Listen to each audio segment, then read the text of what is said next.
Me permita retomar, relembrando o que o senhor falou agora há pouco no primeiro bloco da nossa entrevista, sobre rótulos, os rótulos que se disseminaram a seu respeito. Neste momento, as duas principais campanhas da Presidência da República têm combatido fake news, sobretudo em aplicativos de troca de mensagens. Todas as duas campanhas têm sofrido com isso. O que é que o senhor tem feito e como é que o senhor tem combatido essas notícias falsas? Nós temos nas redes sociais que há anos nós alimentamos com verdade. Então temos um exército de seguidores que acredita no que nós postamos. Por exemplo, o candidato do PT, agora no Nordeste, andou espalhando que eu vou acabar com o Bolsa Família. Eles fazem isso em todas as eleições e nós combatemos isso. Lógico que é duro você combater, porque eles vão, com os seus militantes, em todos os locais, praticamente, pregando isso aí. Mas, em grande parte, temos sucesso no combate a esse fake news e queremos acabar com o Bolsa Família. Mas o senhor diria que, pelo outro lado, seguidores seus podem também estar disseminando fake news, notícias falsas? Eu não tenho controle sobre milhões de pessoas que me seguem. Um outro acaba extrapolando. Agora, quando um seguidor meu extrapola, a culpa cai em cima de mim, como se eu fosse um capitão e tivesse uma tropa a meu comando para cumprir exatamente aquilo que eu falo. Agora, por lado de lá, nós não pregamos fake news. Você entra nas nossas mídias sociais, não existe mentira, nem atacamos ninguém.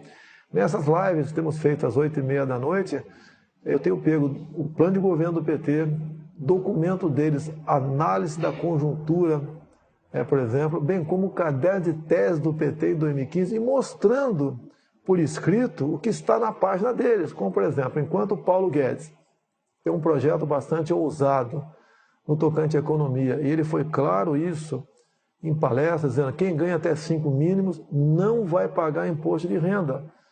Hoje, quem ganha 5 mínimos já está na faixa dos 27,5%. E acima disso, uma alíquota única de 20%. O que o fake news faz? Esquecem, entre aspas, que quem ganha até 5 mil não vai pagar imposto de renda. E começa a falar, você ganha 2 mil por mês. Prepare-se, vai pagar R$400 de imposto de renda. Mentira! A proposta nossa é ousada. E nós queremos realmente recuperar a tabela de imposto de renda e deixar mais dinheiro na mão do cidadão e na mão do empresário. As alíquotas para a classe empresarial também cairão. Queremos seguir o exemplo da Inglaterra de 20 e poucos anos atrás, que está numa situação crítica, bem como o exemplo de Trump nos Estados Unidos, onde diminuiu de 30 e pouco para 20 e poucos por cento a carga tributária para empresários. Então, os empresários aqueceu a economia, o mercado de trabalho voltou a funcionar, empresas que tinham saído dos Estados Unidos voltaram para os Estados Unidos e a economia norte-americana está indo muito bem. O senhor deve estar acompanhando um movimento intitulado Ele Não. E a sua assessoria deve ter percebido também que depois do movimento, de certa maneira, o senhor até subiu nas pesquisas de intenção de voto. Que avaliação o senhor faz desse contexto? Olha, você tem que ver quem estava no movimento Ele Não. Artistas que há muito vem mamando na Lei Rouanet.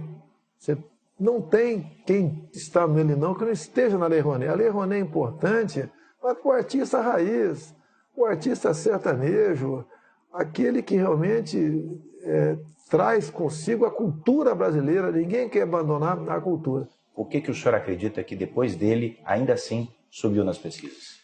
É que o outro lado, que a maioria, vê quem é que está me atacando. Tá certo? E ao ver, já faz uma análise imediata, que eles estão errados, nós estamos certos. Será que eu sou tão mal assim? Eu quero o mal de todo mundo, de mulheres, de negros, de nordestinos, de quem recebe Bolsa Família, de pobre? Não é verdade. Eles não podem me chamar de corrupto. Sempre combati a corrupção. Sempre preguei a união de todos nós, uma só bandeira, um só coração verde e amarelo. Não podemos nos dividir. A esquerda nos dividiu e nós ficamos brigando entre nós. Eu quero a união de todos. Um grande exemplo tive em países como Japão, Coreia do Sul, Israel. Olha o que eles têm. Eles não têm nada. E olha o que eles são. São o primeiro mundo. Agora você vem para o Brasil. Olha o que nós temos tudo. E olha o que nós somos, não somos nada. Essa política que existe lá fora, que visitei escolas, que visitei o ministro da Agricultura de Israel, entre tantas outras autoridades nesse país. Esses exemplos nós queremos trazer para cá. Unindo o povo e governando pelo exemplo, você tira o Brasil do buraco. O senhor citou agora há pouco o imposto de renda. O senhor diria também que a sua assessoria econômica foi mal interpretada em relação ao 13º salário? Não, foi o general Mourão que, ao falar sobre a estrutura remuneratória, que tem uma série de coisas ali, ele se referiu àquilo como jabuticaba. Agora, num momento desse, você não pode dar margem para o inimigo de interpretar. Nunca o Mourão falou em acabar com o 13º. Qual é a palavra final sobre isso?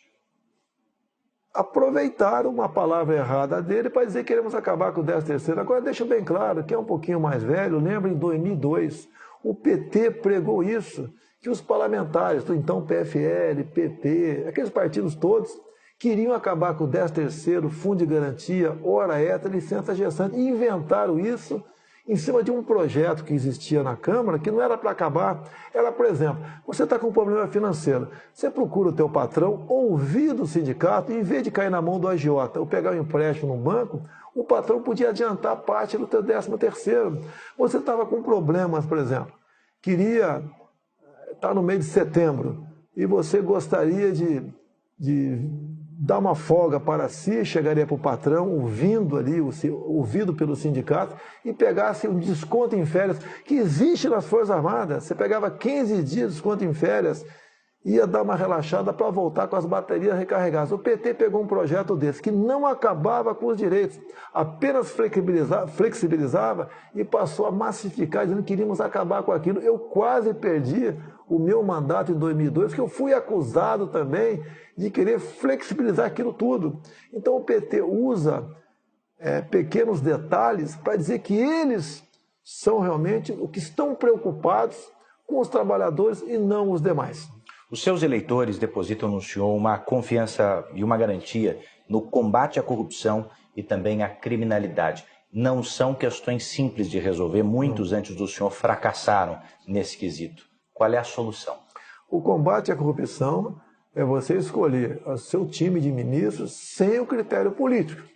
Você pode ver qual partido assaltou a Petrobras, qual partido esteve envolvido com empreiteiras. São partidos que tiveram os seus ministérios negociados com o governo. E esses partidos, como regra, botam o seu ministro lá para se locupletar, para arranjar dinheiro para os seus afiliados.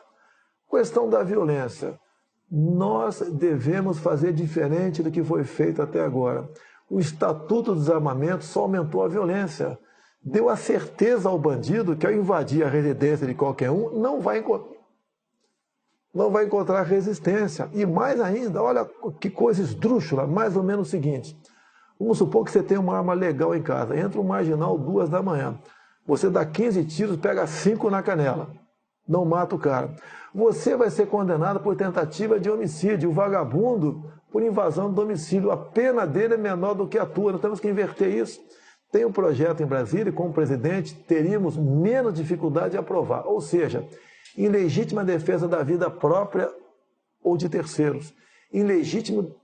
Na legítima defesa do patrimônio próprio de terceiro, você responde, mas não tem punição. Isso chama-se retaguarda jurídica, que vale para nós, cidadão de bem, e vale para os agentes de segurança, policiais civis e militares. Não pode um policial militar, após cumprir sua missão, 2, 3 da manhã, trocando tiro com o marginal, com um fuzil. Onde tem isso no mundo? Só no Brasil.